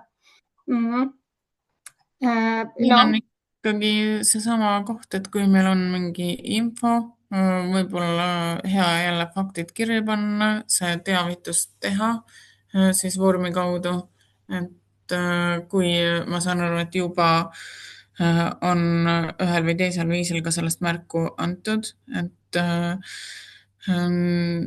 need laste kogemused on tõesti väga erinevad, et vahel lapsed ise siis annavad ka märku, et tõesti koolikeskkonnas midagi neid ohustab, kas see on siis eakaaslaste tegevus, kas see on kuidagi koolis seotud täiskasvanutega, et igal juhul, kui teie tajute, et see ohtlik on, et siis selle sisetunde järgi ikkagi edasi tegutseda, mitte jätta seda enda teada. Just, et ma lisaks ikkagi sinna, et kui te ikkagi jätkuvalt näete, et ta tuleb jälle mingi uus situatsioon olnud, on ju, et võib-olla pannagi ikkagi uuesti mingid faktid kirja, mida te tegelikult teate, et seal juhtunud on ju, mis see laps siis rääkinud on või mis teie teate, et seal toimub, et panna kirja ja see murekoht ka, et kuidagi väljendada seda, et see on jätkub, on ju, ja et selles osas nagu muutust ei ole tulnud. Andsid teada, et ametiasutused tööaega ei leidnud. Sellest on kahju igal juhul, aga peaasi, et teie enda see töö motivatsioon ei langeks, et vahel ikkagi mingid tagasilangused tulevad, et proovime võimaluste piires ikka olla lapse noore jaoks olemas, aga mäng, et Maibel, kuidas ma korraks veel kommenteerin siia, et kui te ütletegi, et see oli too aeg, on ju, siis tuua võib-olla see teema uuesti esile ja lisada need faktid, mis siis vahepeal teile on lisandunud või mis siis vahepeal veel on juhtunud, on ju, et kuidagi ilmestada seda, et see olukord mitte ainult ei ole võib-olla mitte muutunud, vaid süveneb ja jätkub, et mis need siis punktid on, mida teie teate siin jagada. Nii, olgu, proovime selle mängu ära, siis vaatame, kuidas meil läheb. Ma panen selle enda ekraanile siis valik, mida te saate klõpsata ja kui kõik on, kas siis 30 sekundit on meil täis jooksnud. ja, et selle koodi siin Ma panen kuvasime. siia.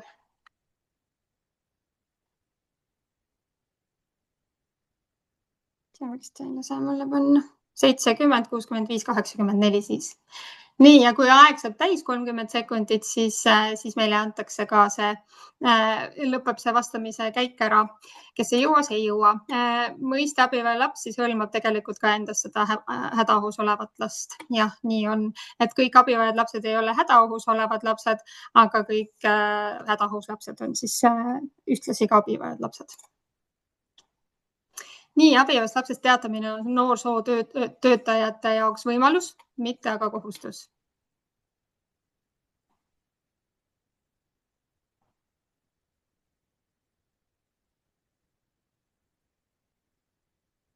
Siin ta arvestab ilmselt seda, kui kiiresti vastata on jõutud, pluss siis seda, et kas vastus on õige või vale.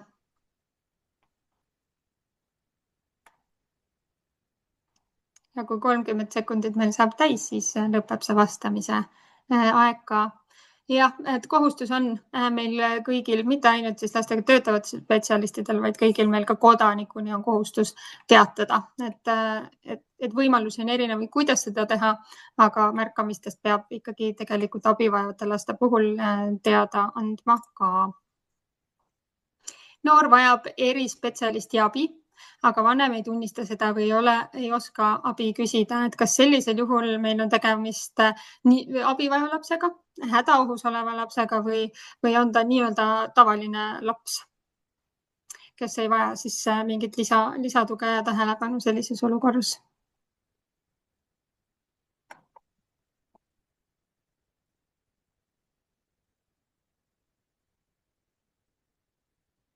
Nii, viimased sekundid. Jah, abivajava lapsega on tegemist, et hädaohus laps ta ei ole selles osas, et meil ilmselt praegu meie teadmine ei olnud, et ta elu ja tervis oleks kohe otseses ohus, aga oleneb juhtudest jälle. Aga üldjuhul jah, et kui lapsel on spetsialistide poolt tuvastatud ja soovitatud mingeid tugimeetmeid ja mingil põhjusel siis lapsevanem kas siis keeldub või ei tunnista seda murekohta ja spetsialistid seda ikkagi jätkuvalt näevad ja lapsevanem kas siis ei oska leida seda abi või keeldub sellest, et siis sellisel juhul ka, et me teame, et sellel lapsel tuge abi vaja on ja seda tegelikult oleks võimalik talle ka pakkuda, et siis sellisel, kui ta sellest abist ilma jääb, siis ta on abi vajav laps. Haridusasutustes just eriti tuleb seda teinekord ette. Nii, tänaval istub purjus teismeline, kes ei suuda liikuda. Et kas siis meil on selline tavaline laps, ei pea midagi tegema, abivajav laps, võib-olla kunagi võiks teda toetada või kas tuleks kiiresti reageerida, et on hädaohus oleva lapsega tegemist. See on huvitav jah, et kas seal noortekas ka siis on see selline alkoholi ja uimastite võib-olla tarvitamine täna ka, et ma kujutan ette, et need mingil määral võivad teile ju sinna jõuda ka. Hädaohus olev laps, jah, et kui ta juba ikkagi tegelikult ei suuda ise kõndida ja kõneleda ja nii edasi, siis tõenäoliselt võiksime ikkagi teda hädaohus oleva lapse alla liigitada ka. Et kui siin pärast see akuutne olukord võib-olla laheneb ja laps saab kaineks ja toetatud ja õigesse kohta paigutatud nii edasi, et siis võib vaadata, et kas see on juba mingit sellist murekohta, kas ta on abivajaja laps selles vaates, et tõenäoliselt see selline käitumine võib-olla ka ei olnud ühekordne või väljendab seal mingit murekohta, millele tõenäoliselt võiks tähelepanu edasi pöörata. Et siin on see koht. Nii, kas laps-noor, kes on pealt näinud lähisuhtevägivalda peres, on käsitletav siis abivajaja lapsena? Jah, valikud on siis, et lähisuhtevägivalda pealt näinud laps on abivajav laps või ei, kui vägivald ei ole olnud suunatud lapsele, siis ei ole tegemist abivajaja lapse või noorega.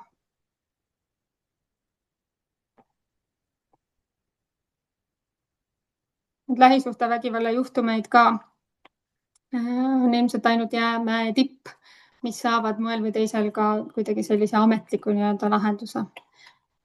Jah, Vot lähisuhtevägivalda pealt näinud laps on käsitletav kui abivajav laps. Need võivad nimetatud olla nii-öelda kui nähtamatud ohvrid.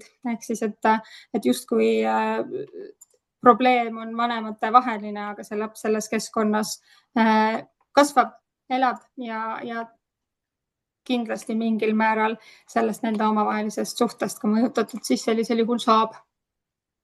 14-aastane noor postitab hilisõhtul sotsiaalmeedias, et ei taha enam elada ja viitab endalt siis elu võtmisele. Kas meil on siin tegemist hädaohus oleva lapsega, peaks koheselt reageerima? On ta siis abivajav laps, kellele võib-olla tõenäoliselt tuleks mingit sorti abi mõelda ja kaaluda või siis täitsa tavaline laps, et ei ole meil murekohta siin sellel juhul.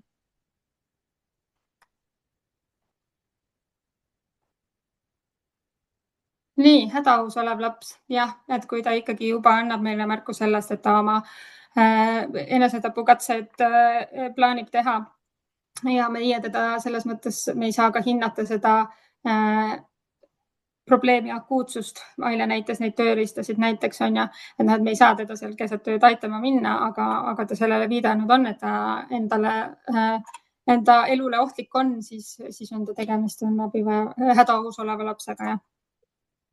Nii, 2 küsimust veel. Milline neist olukordadest viitab abivajavale noorele ja vajab edasist tegutsemist? Noor nutab, kui räägib oma vanema surmast, rahuneb peagi. 13-aastane värvib juuksed terksaks ja kannab väga omapärast riietust. Või siis noorel on korduvad seletamatud vigastused eri paranemisstaadiumis. Et milline nendest juhtudest võiks meile võib-olla märkamise mõttes siis punaseid lipukesi lehvitada. Nii, noorel on korduvad seletamatud vigastused eriparanemisstaadiumis just, et sageli on ka seal võib-olla kuidagi, et kui ta ka selgitab, siis need ei ole, et selline vigastus võib-olla ei tundu just veel selline, et kuidas ta seletab seda, et sellel tõenäoliselt on keeruline anda sellist samasugust või selgitust, et miks see juhtus ja miks need vigastused sellised on. Aga siin tekkis küsimus, et kas see ei ole hädaohus laps pigem, oleneb nendest vigastuste ulatustest, et kui tal on seal mingites erinevates, kui see on väga värske ja väga tõsine vigastus, siis kindlasti on hädaohus lapse puhul, et kas tal on turvaline minna tagasi sinna, kus need vigastused tekkinud on. Kui need on sellised võib-olla mitte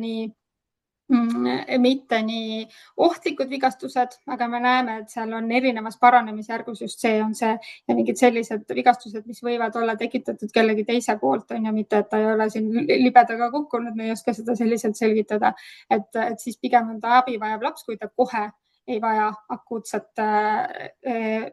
kuidagi tähelepanu nende vigastuste tõttu, on ju. Aga et kui meil on alust arvata, et ta elutervis tegelikult on täna praegu reaalses ohus, et siis kindlasti pigem see hädaohu olukorraks liigitada küll. Ja. Nii, ja vaatame veel viimane. Kui kahtled, kas tegemist võib olla abivaja lapsega, tuleb helistada lasteabi numbrile 116 111 või pöörduda KOV lastekaitse või laste heaolu spetsialisti poole ja nõu pidada. Õige või vale?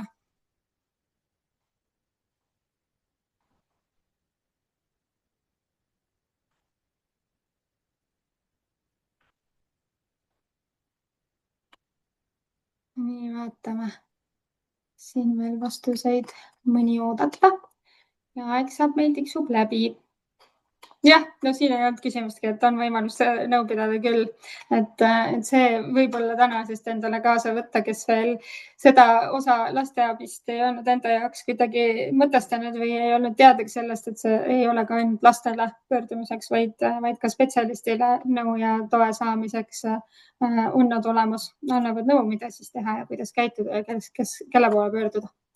Ja viimane, abivajavast lapsest teataja võib jääda anonüümseks, näiteks väites lasteabi lehel oleva teavitusvormi siis. Et kas võib jääda anonüümseks või mitte? Kas õige? Jah, võib või vale? Ei, anonüümsuse võimalust ei ole.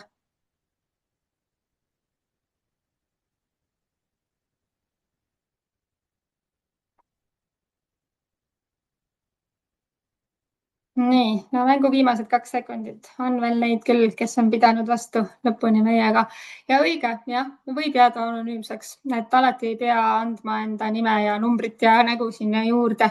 Et kui teil on ikkagi tunne, et ei taha selles võrgustikus selle teadmisega vähemalt võib-olla ennast nii-öelda liikmena üles anda või mingil põhjusel, eriti siin oli see väikeste kogukondade küsimus on ju, et tunnete, et ei taha oma kontakti jätta, siis te ei pea, võib teha seda anonüümselt täiesti ka.